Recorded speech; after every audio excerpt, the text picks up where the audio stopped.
ഒരുപാട് സെലിബ്രിറ്റീസുകളാണ് ബി.ജെ.പി. സ്ഥാനാർത്ഥികളായിട്ട് രംഗത്ത് വന്നത്. അതിൽ പ്രധാനമായും അഖിൽ മാരാർ, റോബിൻ രാധാകൃഷ്ണൻ, അഞ്ജലി നായർ. പക്ഷേ ഇവരൊക്കെ ജയിക്കുമെന്ന് പലരും പ്രതീക്ഷിച്ചെങ്കിലും ജനങ്ങൾക്ക് നല്ല രീതിയിൽ അറിയാമായിരുന്നു ഇവർ പൊട്ടുമെന്ന്. പ്രത്യേകിച്ചും അഖിൽ മാരാരും റോബിനുമൊക്കെ ഒരു കാലത്തും ജയിക്കാൻ പോകുന്നില്ല എന്ന് നേരത്തെ തന്നെ പ്രവചിച്ച ഒന്ന് തന്നെയായിരുന്നു. ഇതിൽ ഏറ്റവും കൂടുതൽ വാക്പോരുകൾ നടന്നത് അഖിൽ മാരാർക്കും പിഷാരടിക്കും ഒക്കെയാണ്. പിഷാരടി പാലക്കാട് 8 നിലയിൽ പൊട്ടുമെന്നാണ് അഖിൽ മാരാർ വാദിച്ചത്. മാത്രമല്ല പിഷാരടിക്കൊക്കെ ആരെങ്കിലും വോട്ടിടുമോ എന്ന് അഖിൽ മാരാർ പുച്ഛിച്ച ഒരു സമയമുണ്ട്. പക്ഷേ ഇതിന് അന്ന് പിഷാരടി മറുപടി പറഞ്ഞത് ഇങ്ങനെയായിരുന്നു: എനിക്ക് അഖിൽ മാരാരുടെ കാര്യം നോക്കി ജീവിക്കുന്നതല്ല നേരം, എനിക്ക് ഒരുപാട് കാര്യങ്ങൾ ചെയ്യാനുണ്ട്. ആരാണ് എന്താണ് പറയുന്നതെന്ന് പോലും എനിക്കറിയേണ്ട ആവശ്യമില്ല. പക്ഷേ ഇന്നിതാ കളിയാക്കിയവർക്ക് മുന്നിൽ അന്തസ്സോടെ വിജയിച്ച് കാണിച്ചു കൊടുത്തിരിക്കുകയാണ് പിഷാരടി.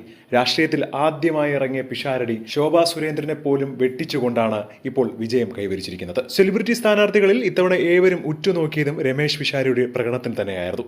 പാലക്കാട് മണ്ഡലത്തിൽ UDF സ്ഥാനാർത്ഥിയായി ജനവിധി നേടിയ താരം എല്ലാ പ്രതീക്ഷകളും അനർത്ഥമാക്കി മികച്ച വിജയമാണ് സ്വന്തമാക്കിയിരിക്കുന്നത്.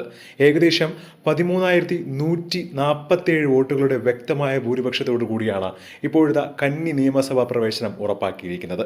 സോഷ്യൽ മീഡിയ അടക്കം ഒരുപാട് താരങ്ങളും ആരാധകരുമാണ് പിഷാരടിക്ക് അഭിനന്ദനങ്ങൾ അറിയിച്ചുകൊണ്ട് രംഗത്ത് വരുന്നത്.